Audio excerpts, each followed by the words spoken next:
calculation of superelevation, also called Cant, in railways is essential to counteract the effect of centrifugal force on trains traveling through curves.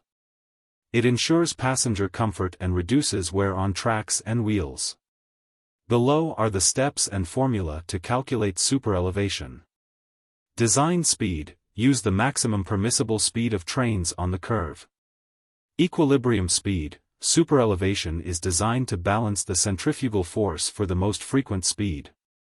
Limiting superelevation: excessive superelevation can lead to discomfort or instability for slower-moving trains, so limits are set by standards, e.g., maximum. E for standard gauges is typically around 150 mm. Negative superelevation: Cant deficiency: if trains run faster than the equilibrium speed, additional lateral force must be accounted for. Transition curves provide gradual superelevation from 0 to the full value to avoid abrupt changes.